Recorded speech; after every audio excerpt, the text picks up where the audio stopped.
The great chamber of the Galactic Council stretched high above the gathered representatives. Hundreds of species filled the seats, their forms ranging from massive crystalline beings to small flying creatures that glowed softly in the dim light.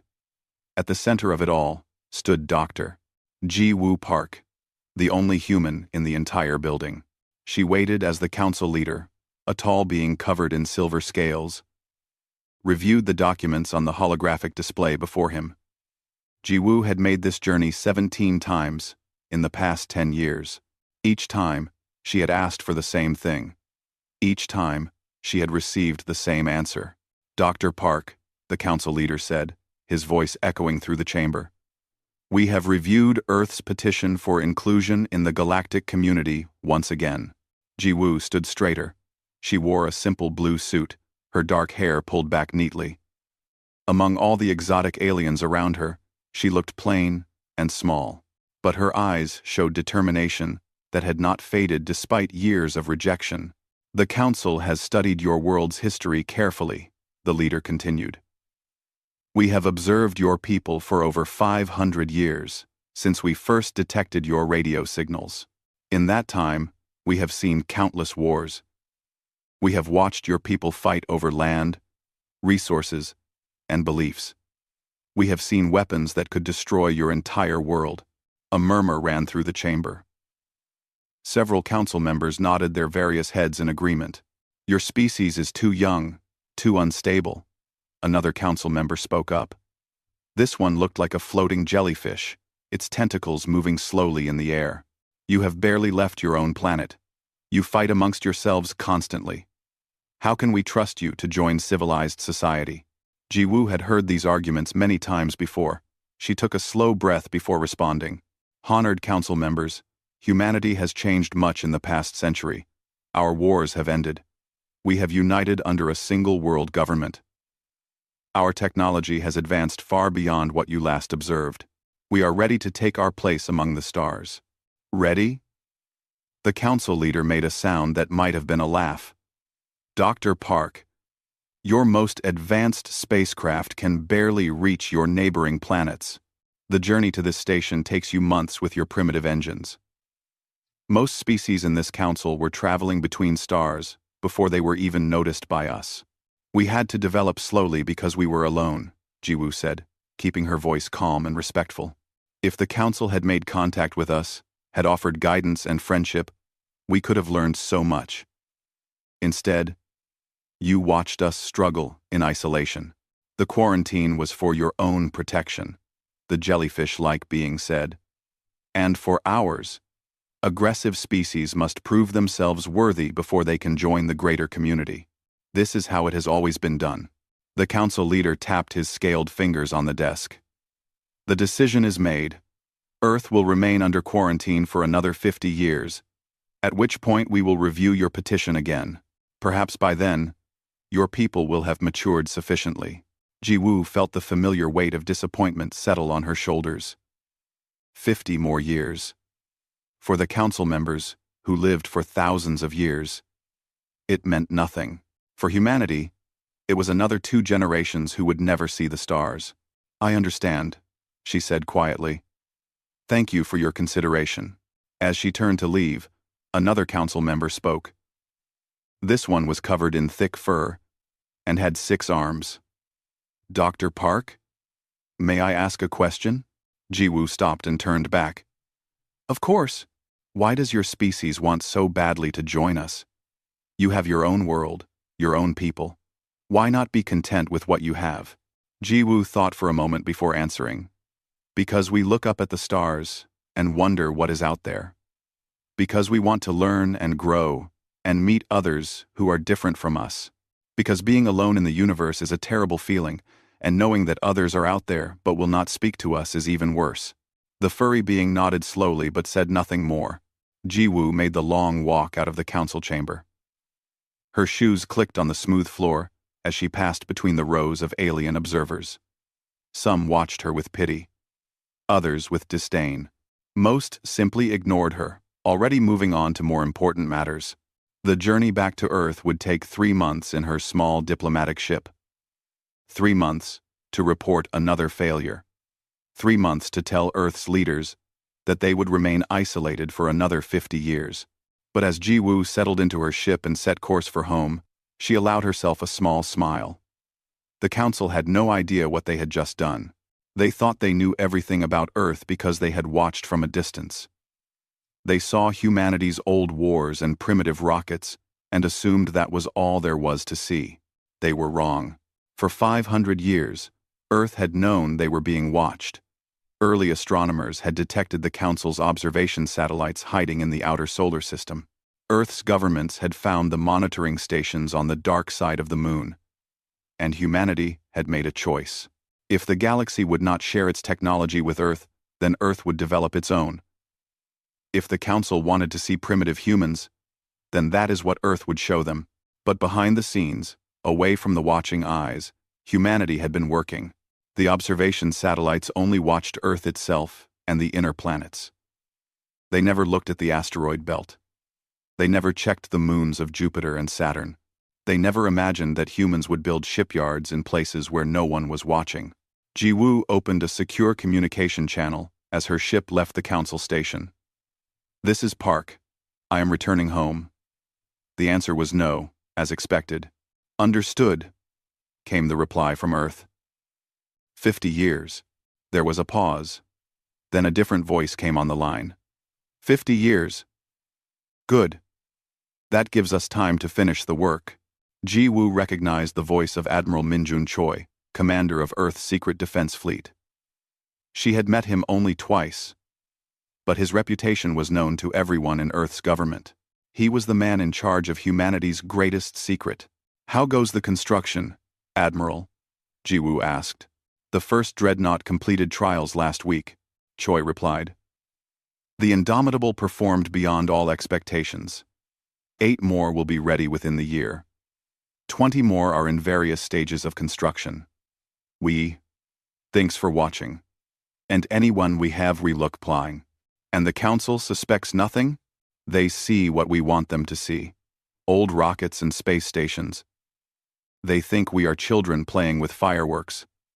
There was steel in Choi's voice. "Let them think that. When the time comes, they will learn the truth." Ji-woo looked out her viewport at the stars. Somewhere out there, the Galactic Council was already forgetting about Earth again. They had dismissed humanity as too primitive, too dangerous, too young.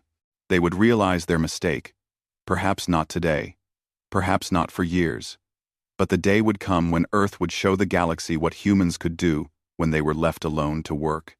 "Safe travels, Dr. Park," Admiral Choi said. "We will see you home soon." The communication ended. Ji-woo settled back in her seat for the long journey ahead. Behind her, the Council station grew smaller in the distance. Ahead of her, Earth waited. And beyond Earth, in the darkness of the outer system, humanity's dreadnoughts hung in space like sleeping giants. The Council thought Earth was alone and helpless. Soon, they would learn how wrong they were. The war room, deep beneath Earth's surface, hummed with quiet activity. Dozens of officers moved between workstations, their faces lit by the glow of holographic displays. At the center of it all stood Admiral Min-jun Choi, his hands clasped behind his back as he studied the main screen. "Show me the Krelvar movements again," he said calmly. The display changed to show a map of local space. Red markers indicated the positions of Krelvar Empire ships. There were many of them, and they were moving in the same direction, toward human space. Commander Sarah Hayes stepped up beside the Admiral. She was one of Earth's best tactical officers, a woman who had spent her entire career preparing for a war she hoped would never come. "They hit the Velan colony 3 days ago," she reported. "Population of 40,000. No survivors. The Krelvar stripped the planet of resources and moved on." Choi's jaw tightened. The Velan were a peaceful species, farmers and artists. They had no military, no weapons. They had trusted the Galactic Council to protect them. "And the Council's response?" Choi asked, though he already knew the answer. "They issued a formal statement of concern," Hayes said, her voice bitter. "No action. No intervention.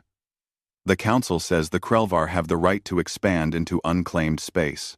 Unclaimed, Choi repeated. The Velan had lived there for 200 years. The Council says they were not an official member species, so their claim was not recognized. Choi turned to look at Hayes. Just like Earth, she nodded. Just like Earth. We are not Council members. That means if the Krelvar come for us, the Council will do nothing. The Admiral turned back to the display. The red markers were getting closer to the outer edge of Earth's solar system. Intelligence reports suggested the Krelvar had already sent scouts to observe human space.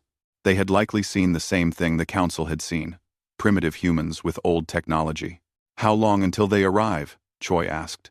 If they follow their current pattern, they will need to resupply after the Velan attack. That gives us, maybe 6 weeks. 2 months. At most. 6 weeks. Choi had known this day would come eventually. 500 years of preparation had led to this moment. Humanity had built its fleet in secret, had trained its crews in the outer darkness where no one watched. Now, they would finally have to reveal themselves. Send a message to all shipyards, Choi ordered. I want every vessel combat ready within 2 weeks. Full weapons tests, full crew assignments. No more practice runs. This is real. Hayes hesitated. Admiral, if we activate the entire fleet, the Council will detect it. Their observation satellites will pick up the energy signatures. Good. Choi said simply. Let them see. Let them know they were wrong about us. Choi. Hayes nodded and moved to carry out the orders. Choi remained at the display, watching the red markers creep closer. The Krelvar Empire had been expanding for 300 years. They were a warrior culture, a species that believed strength was the only thing that mattered. They conquered weaker civilizations, took what they wanted, and moved on. The Galactic Council tolerated them because the Krelvar were powerful, and the Council preferred to avoid conflict. But the Krelvar had made a mistake. They had assumed Earth would be easy prey. They had looked at humanity's public technology and seen weakness. They had not looked deeper. Choi pulled up another display. This one showed the current status of Earth's defense fleet. The numbers made him feel a mixture of pride and concern. 29 dreadnoughts, each one larger than anything the Krelvar had. These were not the simple warships other species used. Earth's dreadnoughts were mobile fortresses, built with technology humanity had developed during centuries of isolation. They combined the best of human engineering with innovations no other species had considered. 47 destroyers, fast and deadly, designed to work in coordinated groups. 68 frigates for support and patrol, and hundreds of smaller vessels, fighters and bombers, and support craft. On paper, it was an impressive fleet. But humanity had never fought a real space battle. All their training had been simulations and exercises. The Krelvar, on the other hand, had been fighting for centuries. They had experience that Earth could not match. Admiral. A young officer approached. We are receiving a transmission from the outer system. It's from one of our patrol scouts. Put it through. The main display changed to show a young woman in a pilot's uniform. She looked nervous but determined. Admiral Choi. This is Lieutenant Park Min Seo, Patrol Scout 7. I have visual confirmation of Krelvar ships at the edge of the system. Count is 12 vessels. Destroyer class. They are scanning the inner planets. Choi felt his heart rate increase slightly, but kept his expression calm. Are they moving toward Earth? Negative, sir. They appear to be conducting reconnaissance only. But, Admiral, the lieutenant paused. I intercepted some of their communications. They are laughing, sir. They think Earth will be an easy conquest. Thank you, Lieutenant. Maintain your position and continue observation. Do not engage. Yes, sir. The transmission ended. Choi turned to address the entire war room. Everyone, listen closely. The Krelvar scouts are here. This is not a drill. We have very little time before they report back and return with an invasion force. The room fell silent. Every person there had trained for this moment. But knowing it was real changed everything. I want the Indomitable and her battle group ready to launch within 24 hours, Choi continued. All other vessels are to move to defensive positions around Earth. We will not hide anymore. We will not pretend to be weak. When the Krelvar return, they will find humanity waiting. Sir, Commander Hayes spoke up. Should we request assistance from the Galactic Council? Choi almost smiled. No. The Council made their position clear. They do not believe we are worth protecting. We will handle this ourselves. But sir, if we fight alone and lose, we will not lose, Choi said firmly. The Krelvar have technology and experience. But we have something they do not understand. We have 500 years of anger at being ignored. We have the determination of a species that has been told we are not good enough. And we have the simple human refusal to surrender when faced with impossible odds. He looked around the room at the officers and crew members. They were young and old, men and women, from every nation on Earth. They represented all of humanity, united in purpose.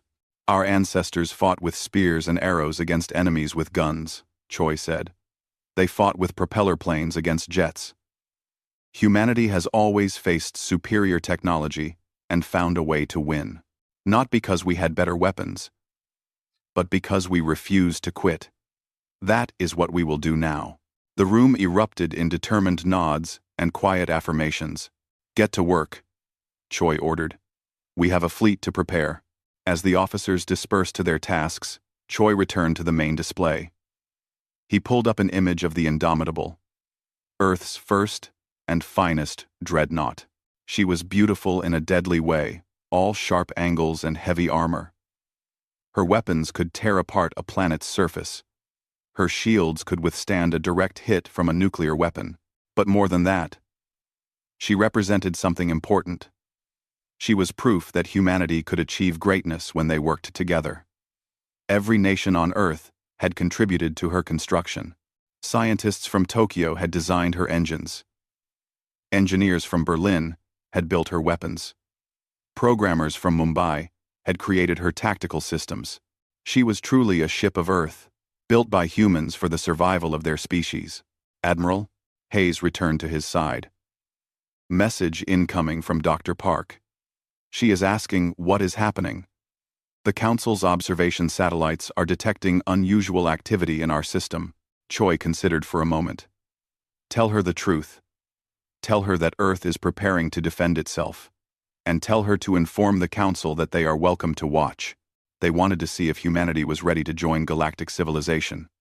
They are about to get their answer. High above the planet, in the darkness of space, the shipyards came to life. Dreadnoughts that had waited in silence began to power up their systems. Crews boarded and took their stations. Weapons that had never been fired in combat were loaded and tested. Earth had been alone for 500 years. Humanity had been dismissed as primitive and dangerous. But now the galaxy would see what humans could accomplish when their backs were against the wall. The Krelvar were coming, and humanity would be ready. The Krelvar invasion fleet emerged from faster-than-light travel at the edge of Earth's solar system with the confidence of a predator approaching helpless prey. Warmaster Kravik stood on the bridge of his flagship, the Blood Talon, and studied the primitive system before him. Report, he growled in his species' harsh language. Scans confirm what our scouts reported, Warmaster, his second officer replied. The third planet shows signs of industrial civilization.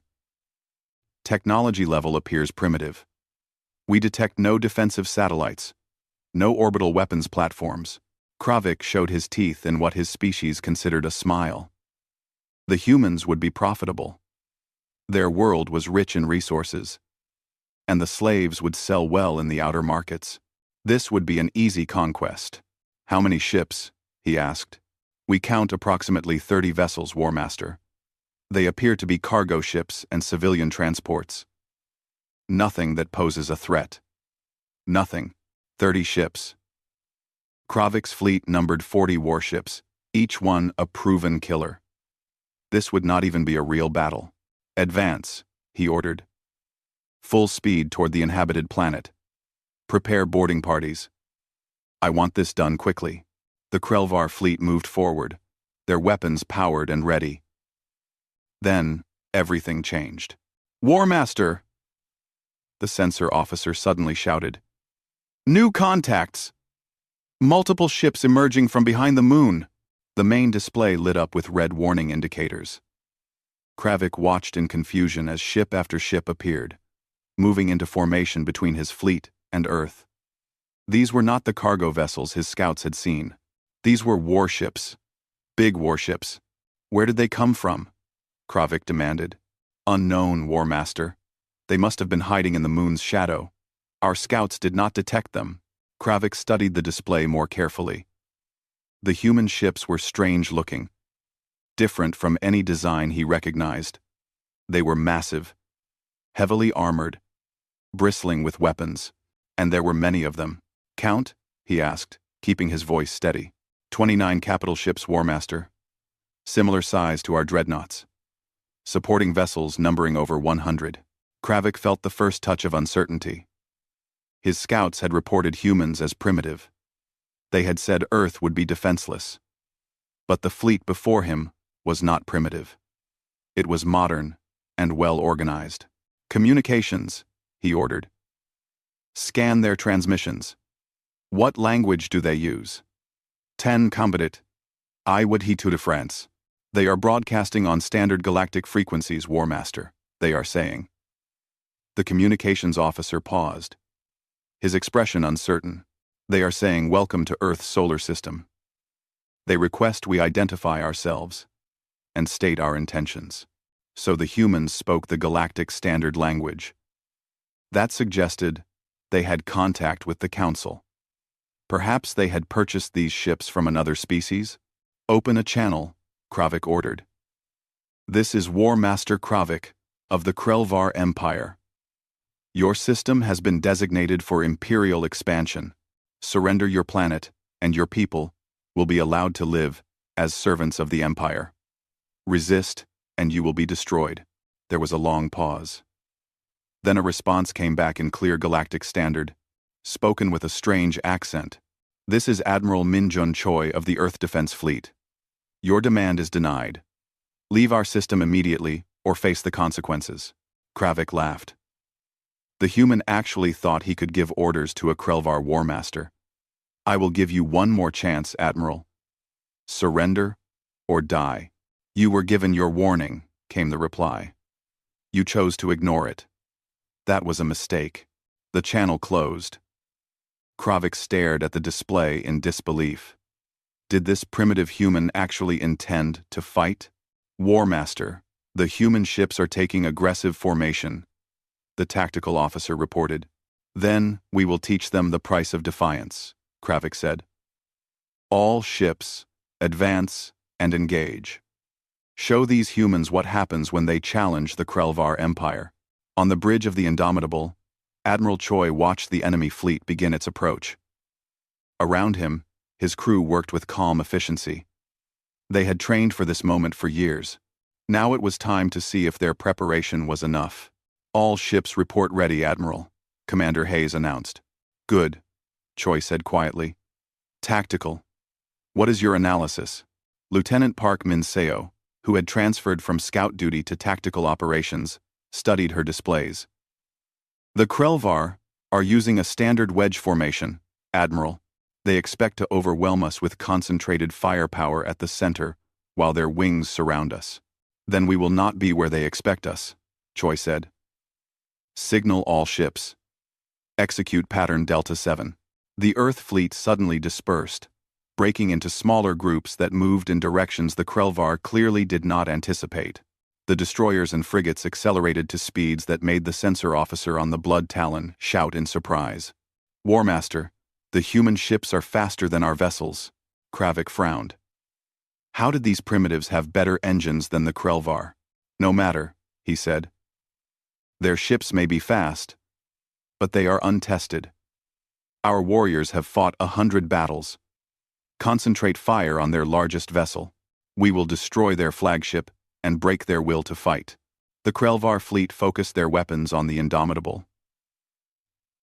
Dozens of energy beams and missile salvos converged on the human dreadnought and struck her shields, which absorbed the impact with barely a flicker. Kravik stared in shock. Impossible. No shields should withstand that much firepower. Their defensive technology is far more advanced than intelligence suggested, War Master. Before Kravik could respond, the human ships returned fire. The weapons that struck his fleet were like nothing he had seen before.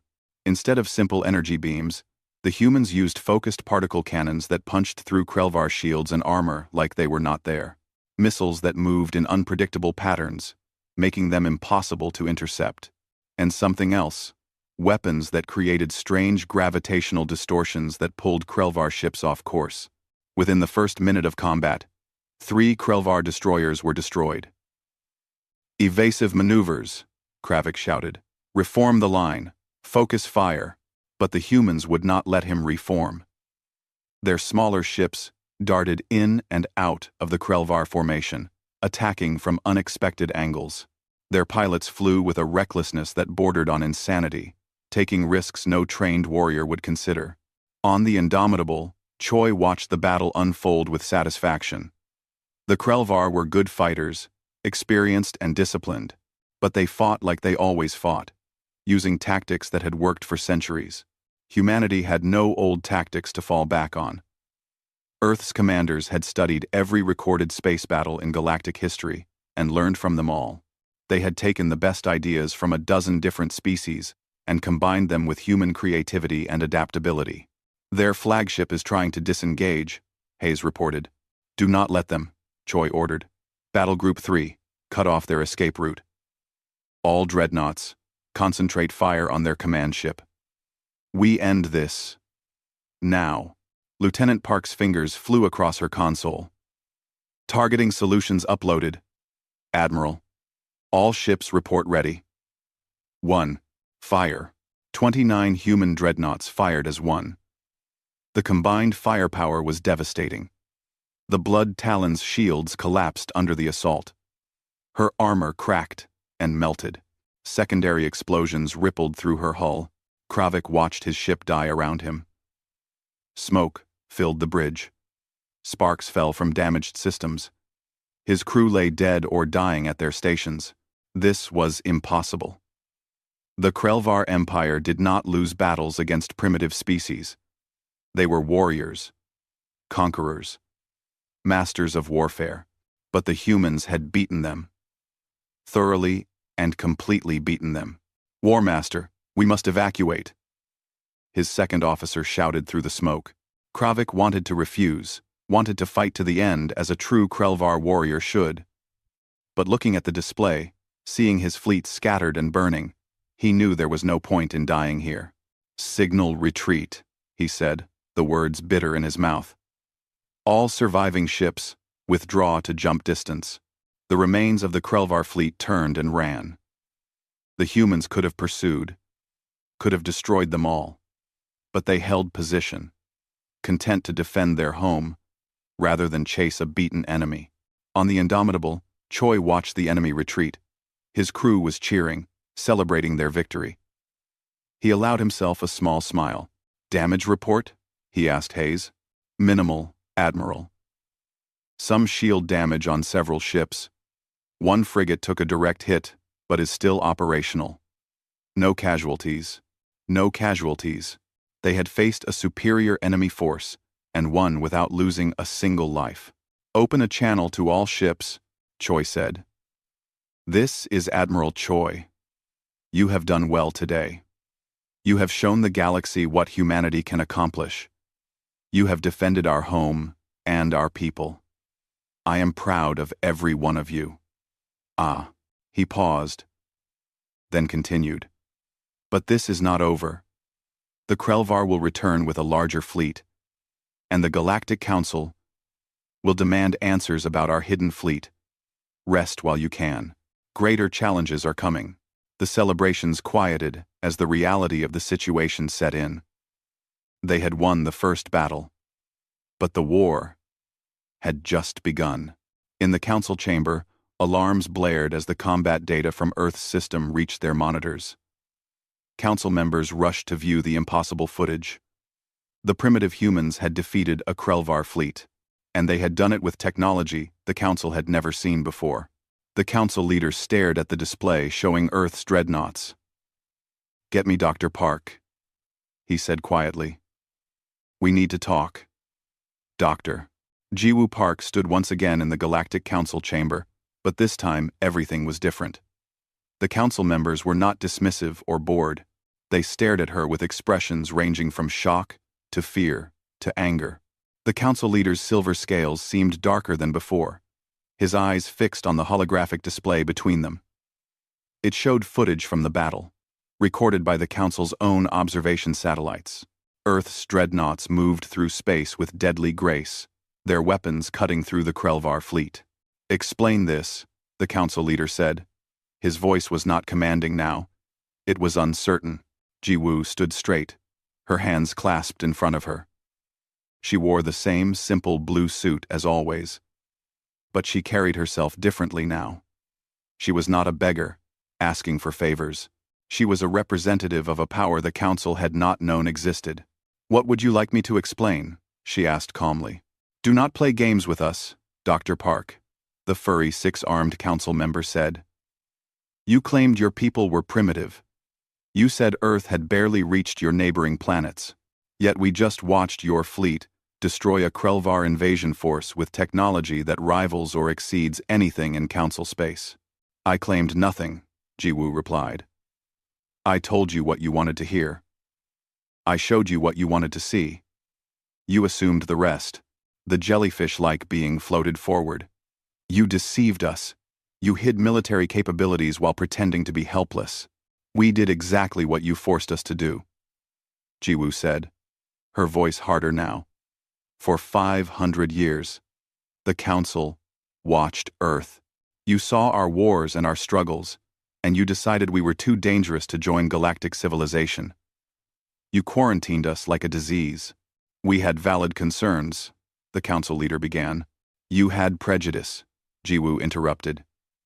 "You looked at humanity and saw violence. You never bothered to look deeper. You never asked why we fought. You never tried to understand us. You just decided we were not worthy and left us alone. So you built weapons in secret," the jellyfish being said accusingly. "We built defenses," Jiwoo corrected. "We knew we were being watched. We knew you would not help us if danger came. So we prepared to help ourselves. We prepared to help ourselves. Your own observation satellites proved we were right to do so. You watched the Krelvar destroy the Velan colony. You did nothing. You would have watched them destroy Earth too." A heavy silence fell over the chamber. Several council members looked uncomfortable.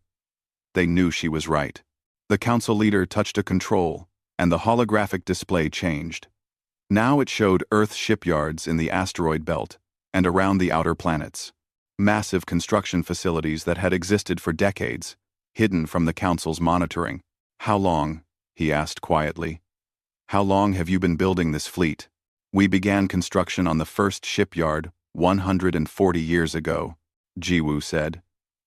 "We started building the Indomitable 70 years ago. She took 40 years to complete. We have been preparing for this day since your council first rejected us." "Impossible," another council member said. "Your technology was centuries behind ours. How could you develop such advanced systems on your own?" Jiwoo allowed herself a small smile. "You assumed we were behind because we showed you old technology. But humans are very good at learning. Council member, we studied every piece of information we could find about galactic civilization. We intercepted transmissions. We analyzed the materials and methods used in your own ships when they visited our system. We learned from everyone, and then we improved on what we learned. You stole our technology," the jellyfish being accused. "We learned from publicly available information," Jiwoo corrected. "Just as any species does. The difference is that we had motivation. We knew we were alone. We knew we had to be self-sufficient.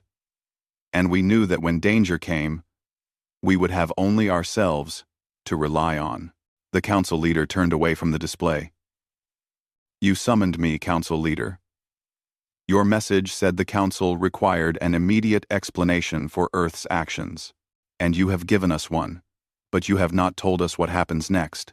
Will humanity use this fleet to attack other species? To take revenge on those who rejected you? Jiwoo shook her head. We built this fleet to defend ourselves, not to conquer others. Humanity wants the same thing we have always wanted. We want to be part of the galactic community. We want to trade and learn and grow alongside other species. We want to explore the stars together. But now you have shown your military might, the six-armed being said. Other species will fear you. Other species should respect us. Jiwoo replied. There is a difference. The Krelvar attacked us because they thought we were weak. They learned otherwise. If the council had treated us as equals from the beginning, none of this would have been necessary. Before anyone could respond, an alarm sounded. The council leader quickly checked his console, and his expression became grave. The Krelvar Empire has issued a formal declaration, he announced. They are assembling a revenge fleet, 3 times the size of the first invasion force. They will attack Earth within 2 months. The chamber erupted in concerned voices. Jiwoo felt her heart race, but kept her expression calm. This is your fault, Dr. Park. The jellyfish being said angrily. You humiliated the Krelvar. Now they will come with overwhelming force. Your planet will be destroyed. Then we will fight them, Jiwoo said simply. You cannot win against such numbers, the council leader said. Your fleet is impressive, but the Krelvar are bringing over 120 warships. Even with your advanced technology, you will be outnumbered 4-1. We understand the odds. This is madness, another council member said. You should negotiate. Offer tribute. The Krelvar might accept compensation instead of destruction. Humanity does not pay tribute to bullies, Jiwoo said firmly. We will defend our home. The council leader studied her for a long moment. The council could intervene. We could send ships to help defend Earth. Could you? Jiwoo asked. Or are you just saying words? When the Velen needed help, where was the council? When smaller species have been threatened, where was the council? You make statements and hold meetings, but you do not act. We maintain peace through diplomacy. The six-armed being protested. You maintain the status quo by avoiding conflict, Jiwoo said. There is a difference. True peace requires strength and the willingness to defend those who cannot defend themselves. The council has forgotten that. Careful, Dr. Park, the council leader warned. You are close to insulting this entire body.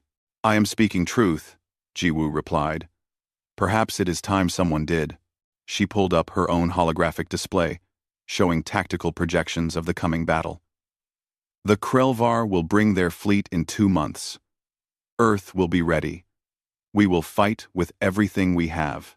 And if we fall, at least we will fall defending our home and our principles. The display showed Earth's dreadnoughts in various defensive formations. Even with their advanced technology, the projections showed the human fleet would take heavy casualties against such overwhelming numbers. You will need help, the council leader said quietly. We have asked for help for 500 years, Jiwoo reminded him. The council always refused. Things are different now. Are they? Jiwoo challenged. What has changed, council leader? Earth is the same as we were yesterday. We have the same history. The same violent past that you used to justify our quarantine. The only difference is that now you know we have powerful weapons. Is that what it takes to earn the council's respect? Military might? The council leader had no answer. I will present Earth's situation to the full council, he finally said. We will vote on whether to send assistance. When will this vote take place? Jiwoo asked. Within the week. And if the vote fails? If the council decides not to help? Then Earth will face the Krelvar alone, as you say you are prepared to do. Jiwoo nodded. Then we have nothing more to discuss. I will return to Earth and inform my government of the Council's deliberations. She turned to leave, but the six-armed council member called out, Dr. Park! Wait! Why do this? Why fight a battle you probably cannot win? Why not evacuate your people? Relocate to another world. The council could arrange sanctuary. Jiwoo looked back at the council member. Because Earth is our home. Because humanity does not abandon what is ours. Because if we run now, we will run forever. Better to stand and fight, even against impossible odds. That is what it means to be human. She left the chamber before anyone could respond. The walk back to her ship felt longer this time. The weight of what was coming pressed down on her shoulders. 2 months. That was all the time Earth had to prepare for the largest battle in human history. The Council might send help, but Jiwoo doubted they would. The Council had shown their true nature over 500 years. They were not protectors. They were observers, content to watch from safety while others suffered. As her ship lifted off from the Council station, Jiwoo opened a communication channel to Earth. This is Dr. Park. I need to speak with Admiral Choi immediately. Within moments, the Admiral's face appeared on her screen. Dr. Park. I assume the Council has learned about our fleet. They have. And the Krelvar are coming back with over 120 ships. Choi's expression did not change. We expected this. Are they sending help? They will vote on it. But Admiral, I do not think they will help us. I think we are on our own. Choi nodded slowly. Then we will do what humans have always done. We will adapt. We will fight. And we will find a way to survive. Can we win against such numbers? I do not know, Choi admitted. But I know we will try. Get home safely, Dr. Park. We have much work to do. The transmission ended. Jiwoo settled back in her seat for the long journey home. Behind her, the Council debated humanity's fate. Ahead of her, Earth prepared for war. And somewhere in the darkness of space, the Krelvar Empire gathered its forces for revenge. The Krelvar revenge fleet emerged from faster-than-light travel, like a storm made of metal and fury. 123 warships, the largest force the Empire had assembled in 50 years. At their center flew the Emperor's Pride, a massive super dreadnought commanded by Grand Admiral Thrak himself. Thrak was old even by Krelvar standards, a warrior who had conquered 40 worlds and never known defeat. The loss to the humans had been a personal insult to him and to the Empire. He had come to erase that shame with overwhelming force. Scan the system, he ordered. Locate the human fleet. The sensor officer worked his console, then looked up in confusion. Grand Admiral, I detect the human ships. They are in orbit around their planet. How many? All of them, sir. The entire fleet. They are not hiding this time. Thrak showed his teeth. Good. The humans would face him directly. That showed courage, even if it was foolish courage. And their numbers? Unchanged from the first battle, Grand Admiral. 29 capital ships, approximately 150 supporting vessels. The numbers were almost laughable. The humans were outnumbered more than 4 to 1 in capital ships. Their supporting vessels faced similar odds. This would not be a battle. It would be an execution. All ships, advance, Thrak commanded. We will crush them completely. On Earth, billions of people watched the sky and prayed. They knew what was coming. Every screen on the planet showed the approaching enemy fleet. Transmitted from the orbital sensors, children held their parents' hands. Elderly citizens remembered old wars fought with primitive weapons. Everyone knew this might be humanity's last day. On the bridge of the Indomitable, Admiral Choi stood calm and composed. He had spent the past 2 months preparing for this moment. Every ship had been checked and rechecked. Every crew member had trained until they could perform their duties in their sleep. Every weapon had been tested and calibrated. Status report, he said quietly. Commander Hayes consulted her displays. All ships report ready, Admiral. Crews are at battle stations. Weapons charged. Shields at maximum. And our special preparations? In position and ready, sir. Choi nodded. The Krelvar thought they knew what to expect. They had seen Earth's fleet in the first battle. They believed that bringing overwhelming numbers would be enough. They were about to learn how wrong they were. Open a channel to all ships, Choi ordered. This is Admiral Choi. Today we face an enemy that believes we are weak because we are outnumbered. They believe we will surrender because we are afraid. They are wrong on both counts. He paused, looking at the faces of his crew. Young Lieutenant Park at Tactical. Commander Hayes at Operations. Captain Lee at Weapons Control. They were all so young. Most of them born during the quarantine. They had grown up, knowing Earth was alone in the universe, but they were not afraid. We are human, Choi continued. Our ancestors survived ice ages and plagues. They crossed oceans in wooden boats and reached for the stars with primitive rockets. They faced extinction 100 times and always found a way to survive. That blood flows in our veins.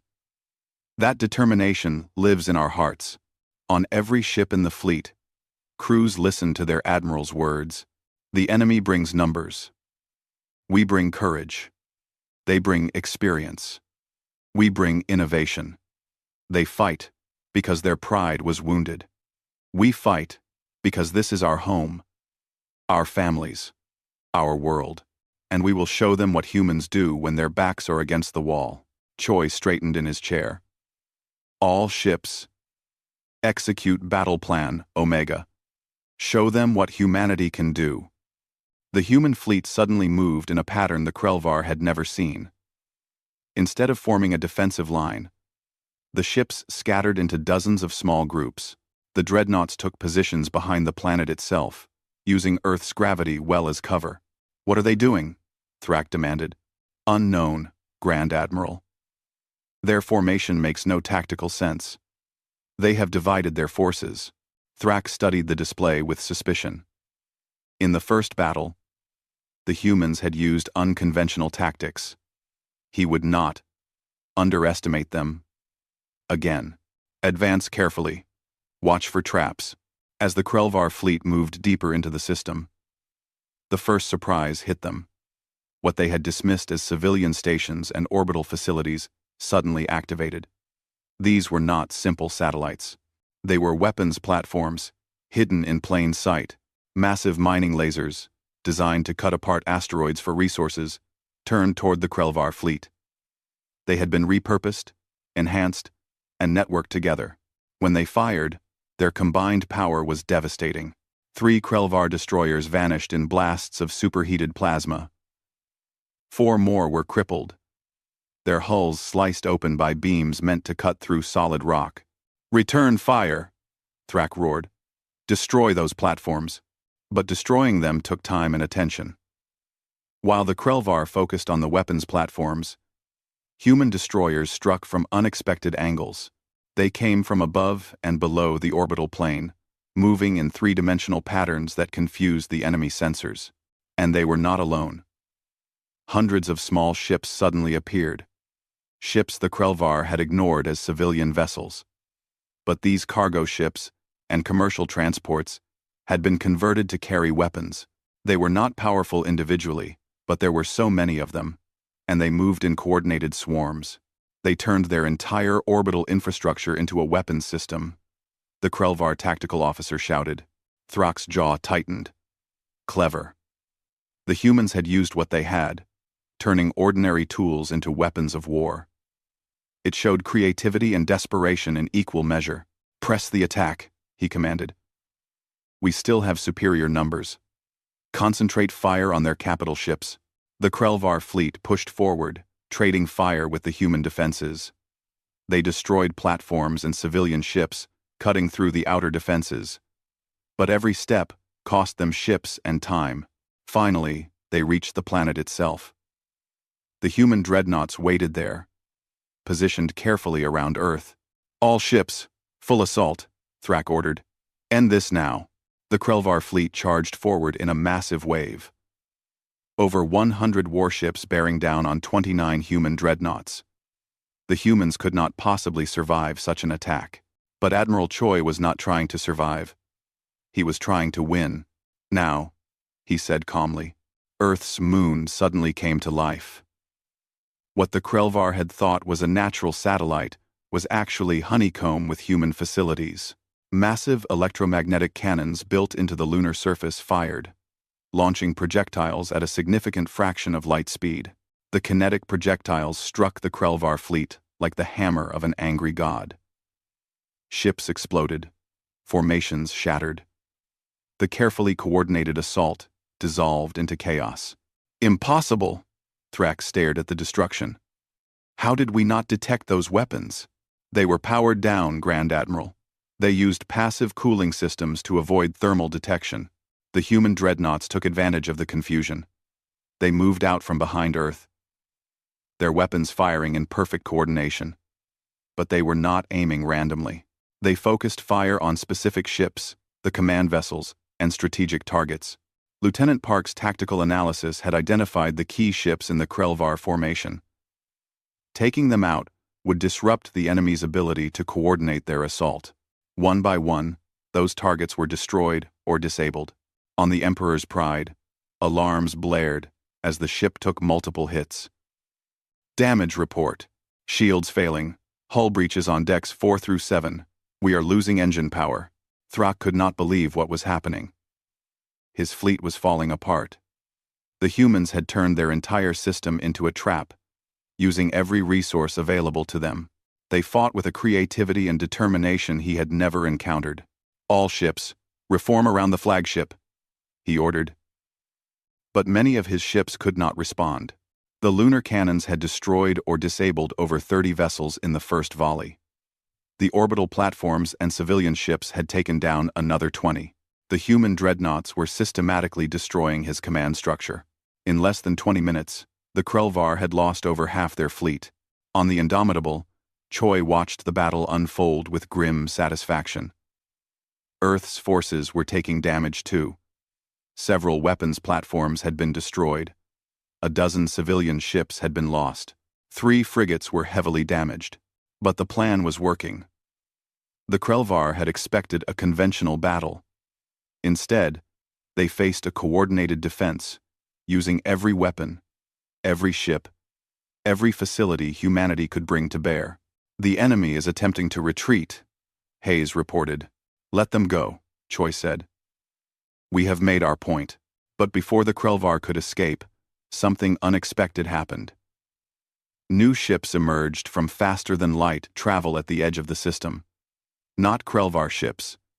These belonged to the Galactic Council. On the flagship of the Council Relief Force, the silver-scaled Council leader watched the battle's conclusion. He had arrived, expecting to find Earth's defenses collapsing. Instead, he found the human fleet victorious over a vastly superior enemy force.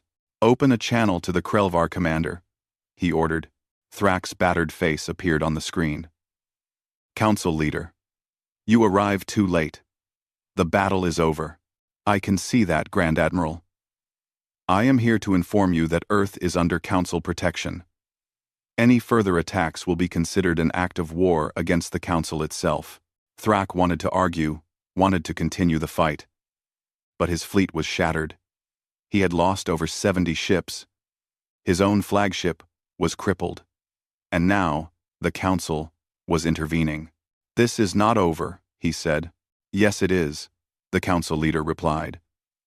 "The Krelvar Empire will withdraw immediately. Reparations will be discussed later." Oh, the transmission ended. Thrax stared at the display, showing the human fleet. Still in formation. Still ready to fight, despite the damage they had taken. He had underestimated them twice. He would not make that mistake again. But for now, there was nothing to do but retreat. "All ships, withdraw," he ordered quietly. The surviving Krelvar vessels turned and fled toward the jump point. As they departed, They left behind the wreckage of over 70 warships, a testament to the price of underestimating humanity. On Earth, celebrations erupted in every city. People danced in the streets, cried with relief, embraced strangers. They had survived. They had won. On the Indomitable, Choi allowed himself to relax for the first time in months. 16 ships lost, sir. 347 crew members killed in action. Over 1,000 wounded. The celebration died in Choi's heart. 347 people had given their lives defending Earth. They were heroes. Every one of them. But their families would still grieve. "Prepare a list of casualties," he said softly. "I will personally contact each family." "Sir," Hayes said gently, "you cannot blame yourself. We won. We survived," Choi corrected. "There is a difference." A communication came from the council leader's ship. "Admiral Choi, may I come aboard?" Permission granted. An hour later, the council leader stood on the bridge of the Indomitable, looking around at the human vessel with new eyes. The crew worked to repair damage and tend to the wounded.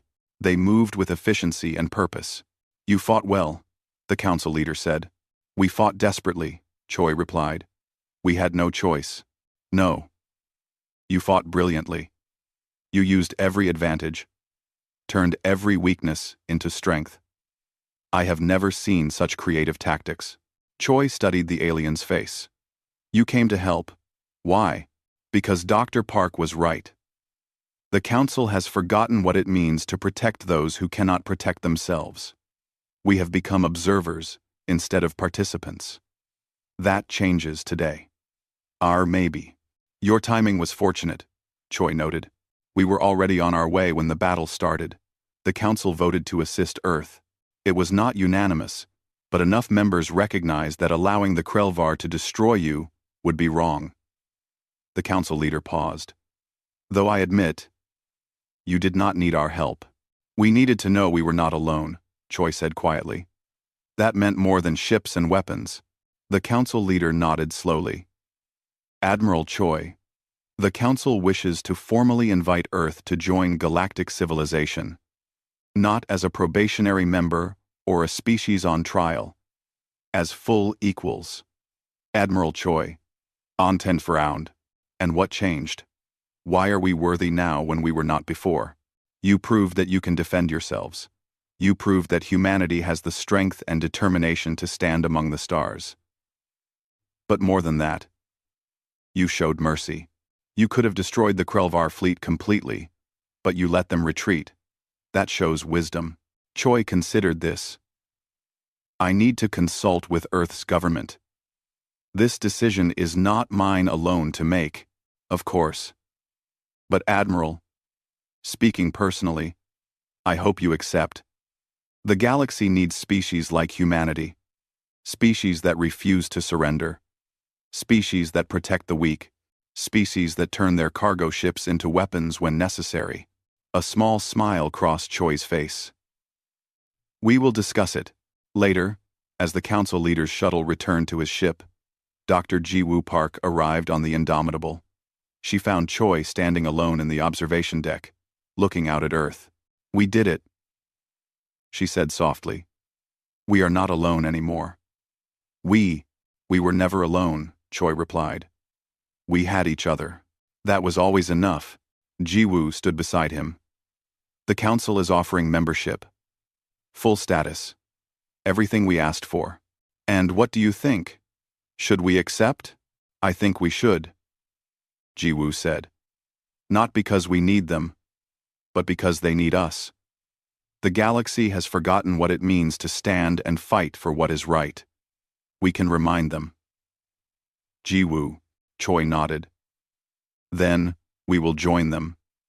As equals. As partners. But never as subordinates." "Never," Jiwoo agreed. They stood together, watching their world turn slowly in the darkness of space. Earth had been alone for 500 years. Humanity had been dismissed as primitive and dangerous. But today, they had proven themselves. Not through conquest or domination, not by becoming what the galaxy expected, but by being exactly what they had always been: human, stubborn, creative, determined, and willing to fight for what they believed in, even against impossible odds. The galaxy thought Earth was alone. Then humanity's dreadnoughts arrived, and everything changed. The council chamber stretched wide and tall, filled with representatives from 63 different species.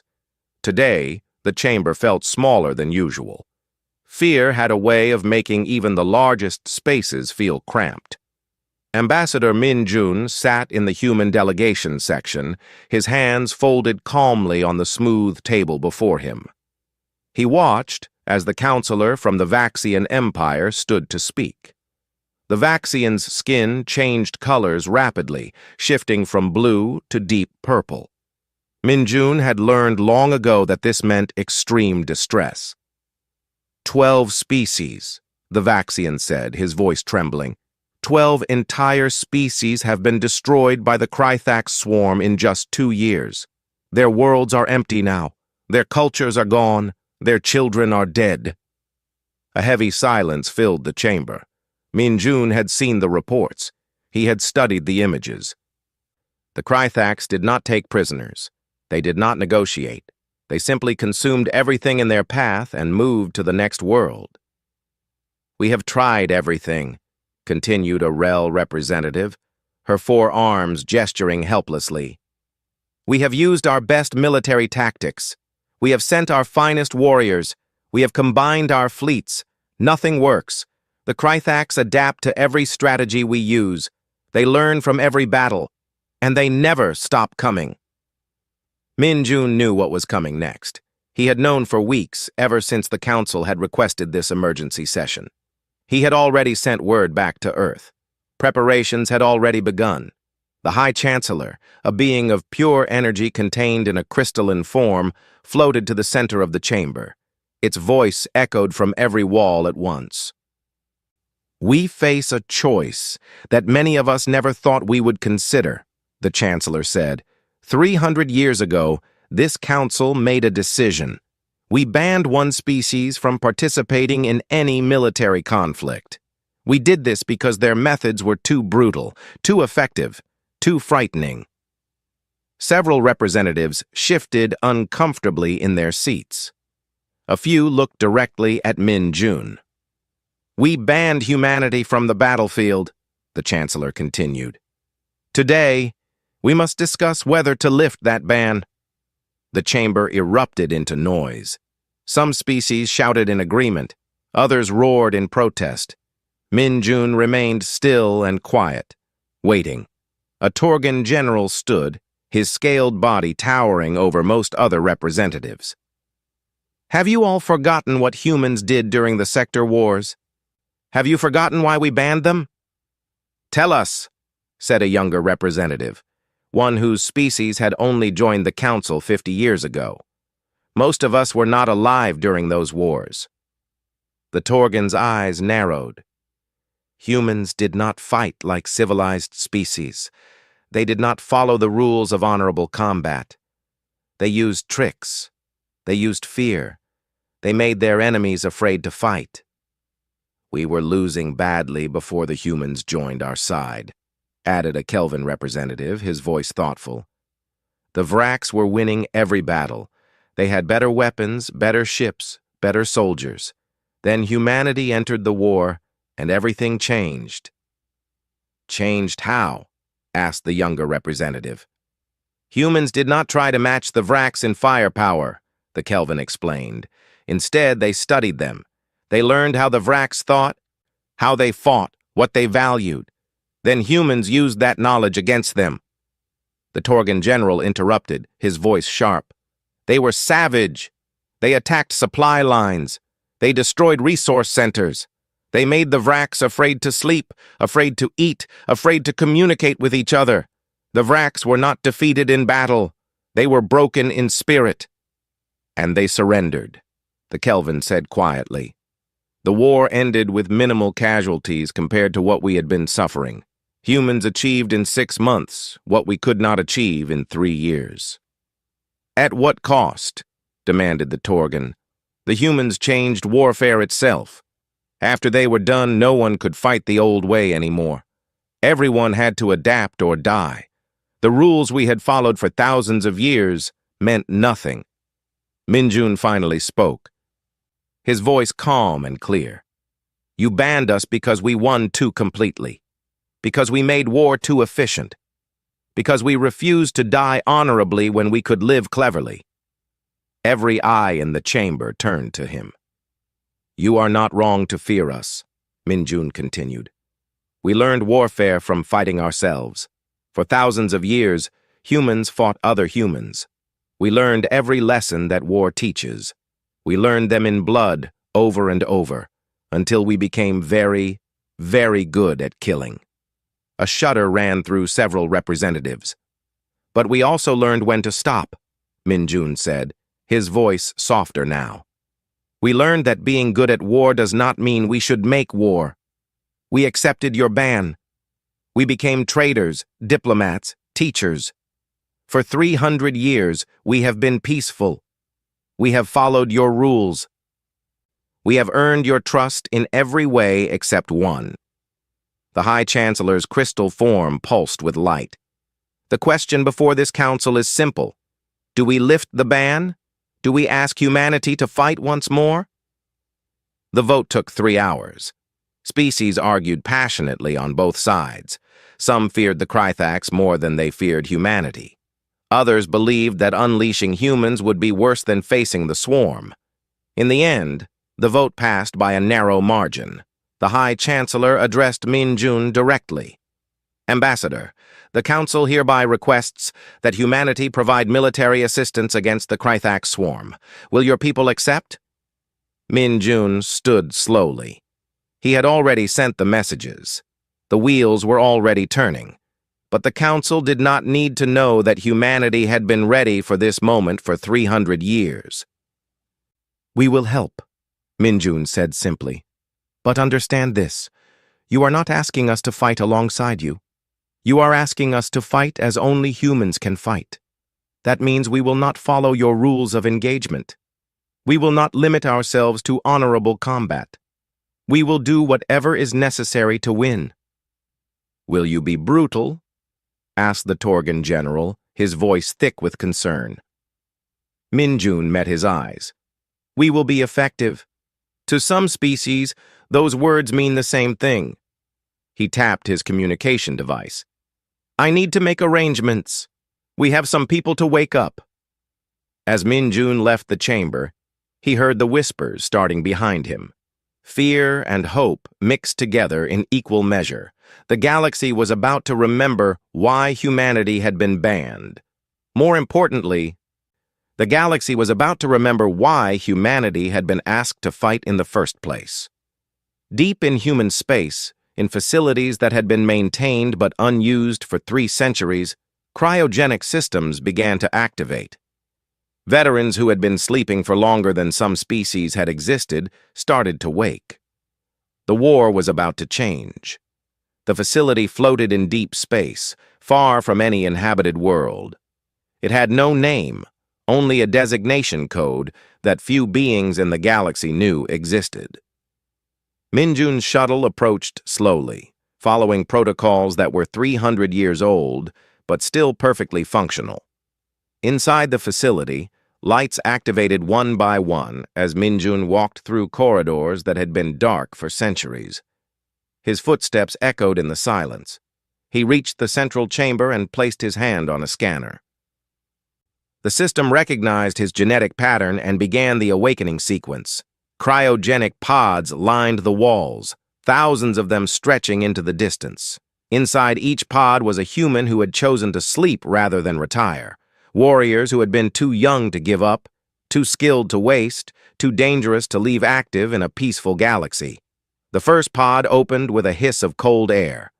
A woman stepped out, her movements careful and controlled despite 300 years of sleep. She was tall and lean, her black hair cut short, her eyes sharp and alert. She looked at Minjun and spoke in Korean. How long? 307 years, Commander Seo-yeon, Minjun replied in the same language. The Council has lifted the ban. Seo-Yan stretched her arms, testing her muscles. The cryogenic process preserved the body perfectly, but it always took a moment to remember how to use it properly. What kind of threat? A species called the Krythax. They are a swarm intelligence. They have destroyed 12 species in 2 years. The Council's military forces cannot stop them. Cannot or will not? Seo-Yan asked. Min-Jun smiled slightly. An excellent question. Perhaps both. More pods were opening now. Men and women of various ages emerged, all wearing the same expression of calm readiness. These were not soldiers who panicked or rushed. They were professionals who had survived humanity's last wars by being smart, adaptable, and absolutely ruthless when necessary. Seo-Yan walked to a console and began accessing the facility's database. Information flowed across the screen, 3 centuries of galactic history compressed into digestible segments. She read quickly, her expression never changing. "They have been fighting honorably," she said after several minutes. "The Council species still follow their rules of engagement. They announce their attacks. They avoid civilian targets when possible. They give enemies time to evacuate." "That is their way," Min-Jun said. "And the Krythax?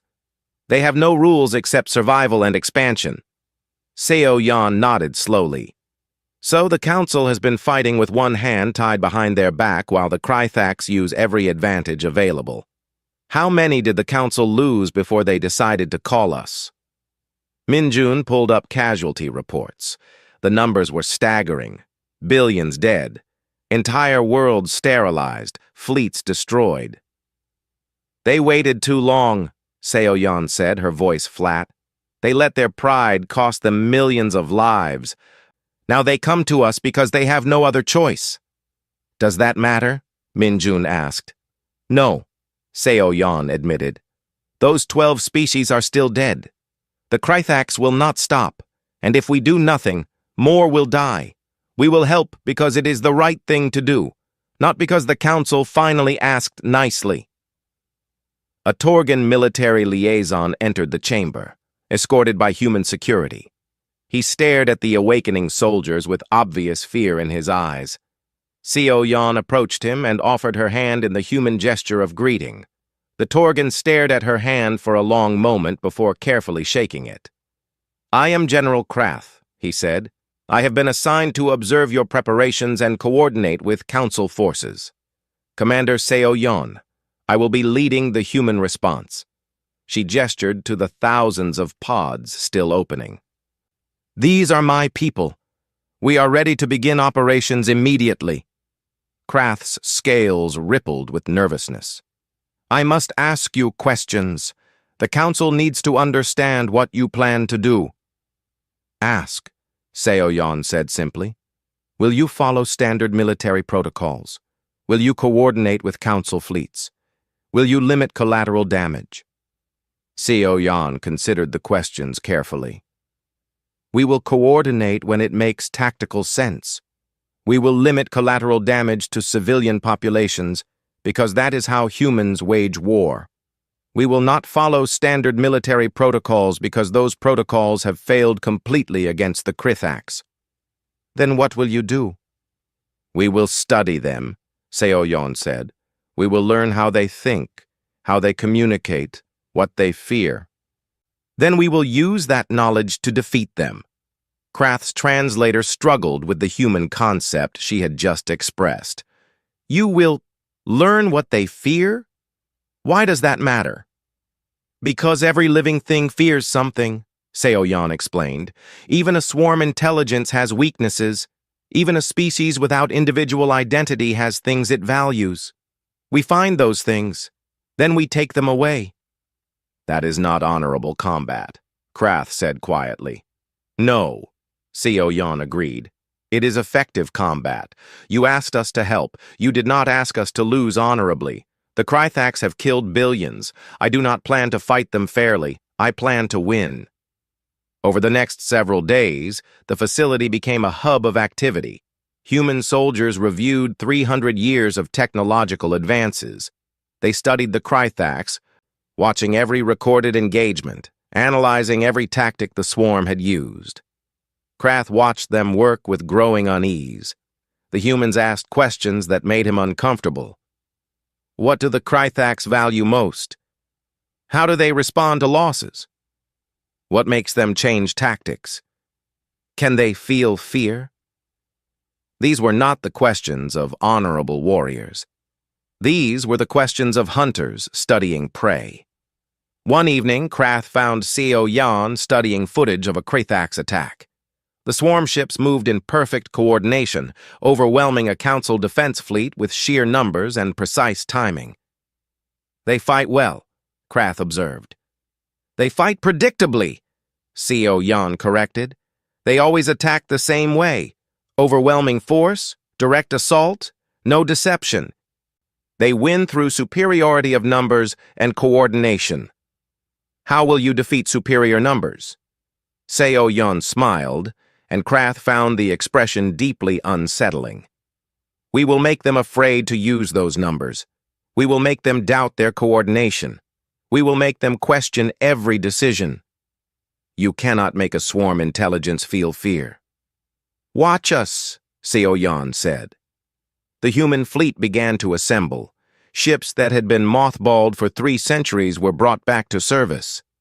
Weapon systems that had been banned were reactivated. Soldiers who had been sleeping were now wide awake and ready. Krath sent daily reports back to the council.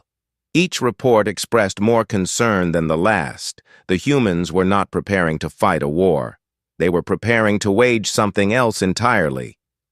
Something that followed no rules, Krath understood. On the final day before departure, Minjun found Seo Yan on the observation deck, looking out at the assembled fleet. Do you think we can win? Minjun asked. Yes, Seo Yan said without hesitation. The Krythax are effective. They are coordinated. They are numerous. But they fight only one way. They do not adapt. They do not improvise. That makes them predictable. And humans? We adapt to everything. We improvise constantly.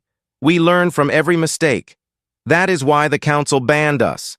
Not because we were brutal, but because we never stopped getting better at warfare. The fleet departed the next morning. Thousands of human ships, each one carrying soldiers who had fought in humanity's last wars. Warriors who understood that war was not about honor or glory. War was about winning so that peace could return. Krath stood on the bridge of his observation ship, watching the human fleet jump to faster-than-light travel. He sent one final message to the council. The humans are coming. May the universe have mercy on the Krythax, because I do not believe the humans will. The Centaurus cluster burned. 4 planets, each home to billions of beings, were under siege by the Krythax swarm.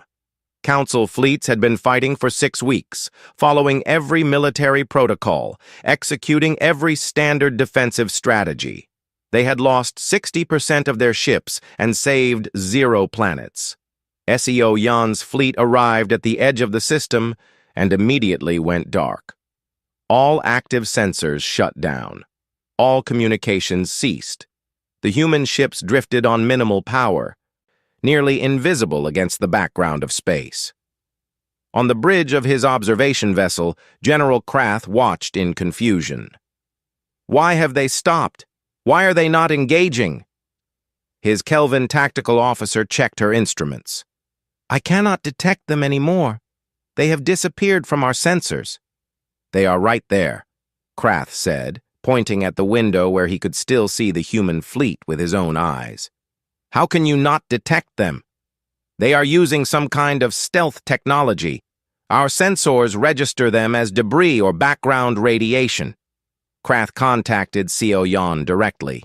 Commander, why have you not engaged the enemy? 4 planets are under attack. Every moment we delay, more innocents die. Seo Yan's voice came through calm and measured. We are observing.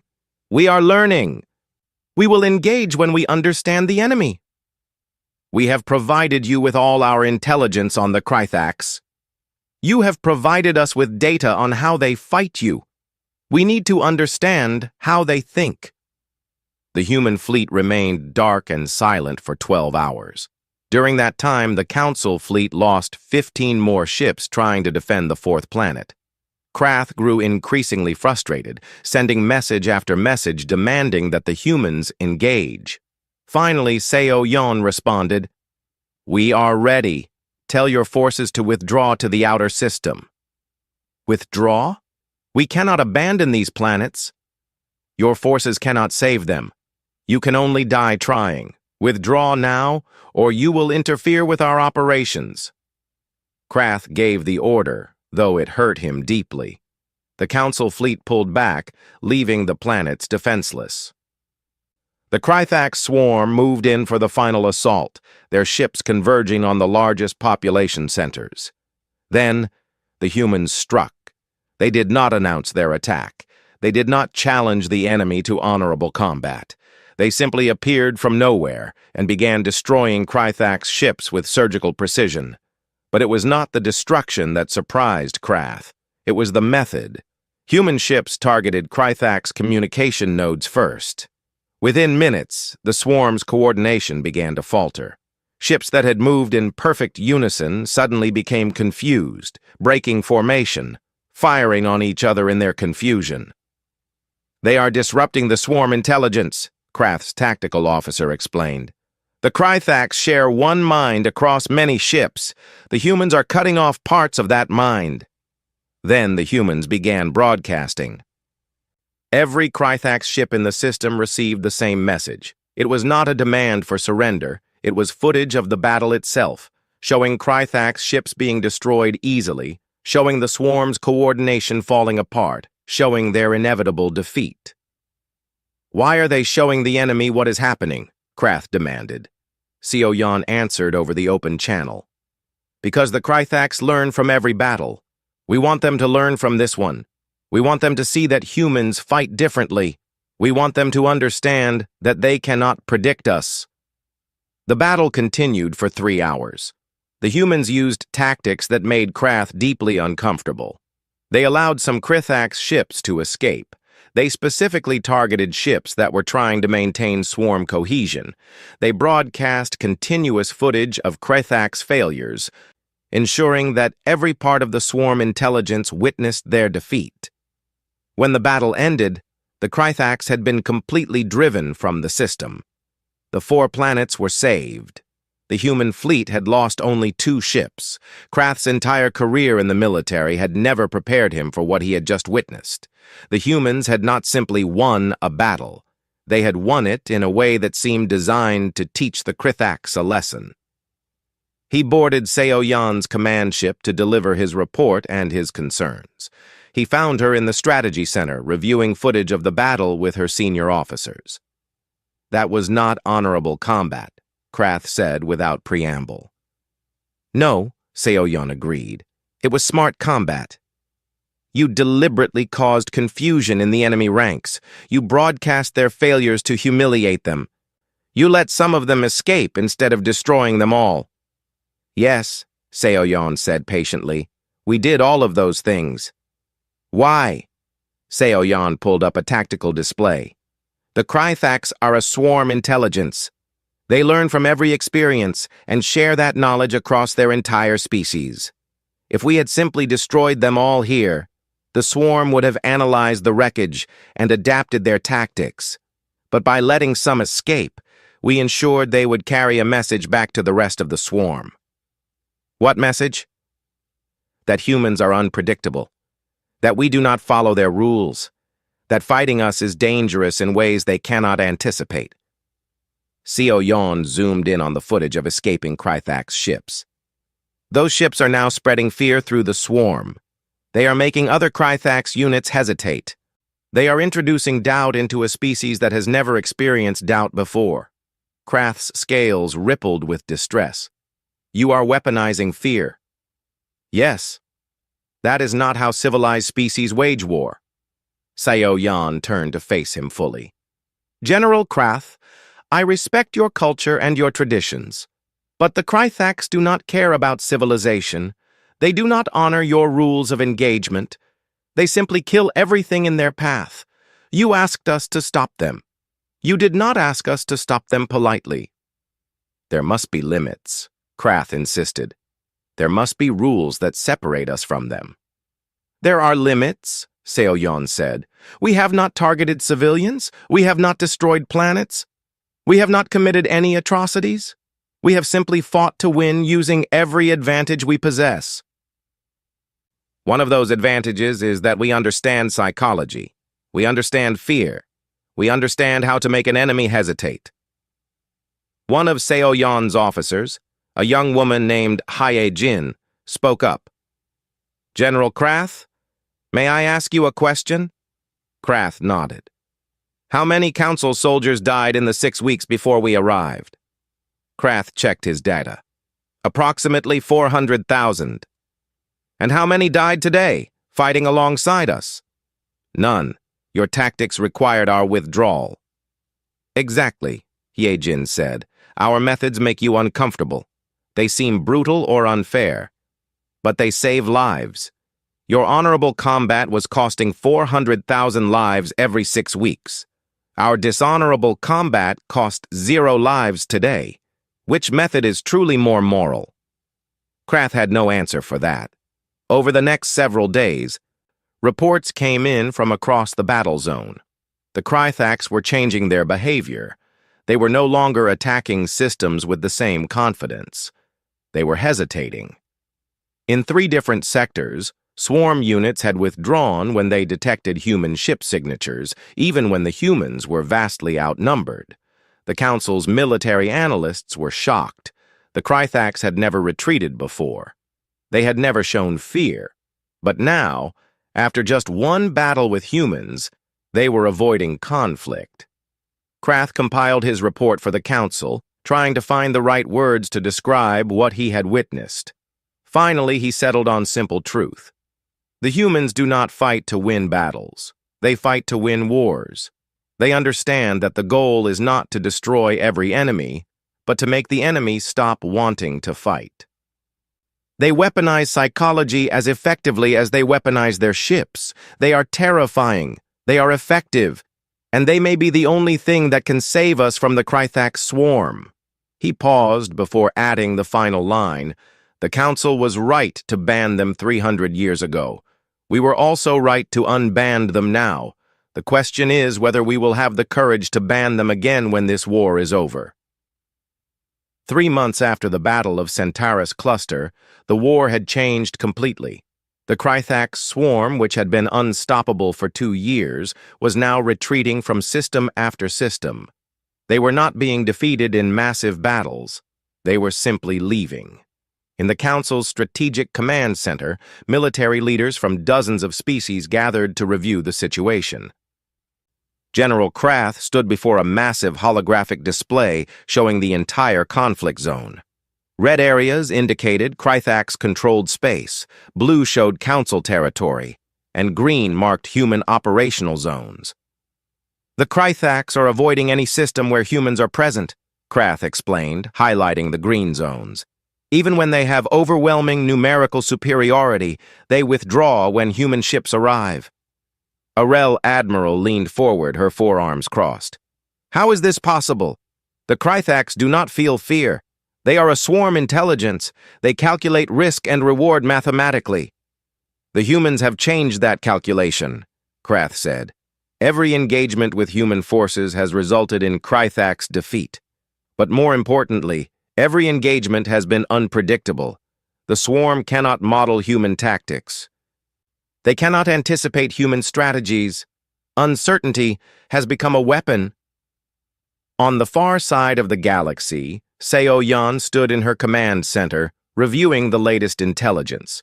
Her senior staff surrounded her, each one focused on a different aspect of the campaign.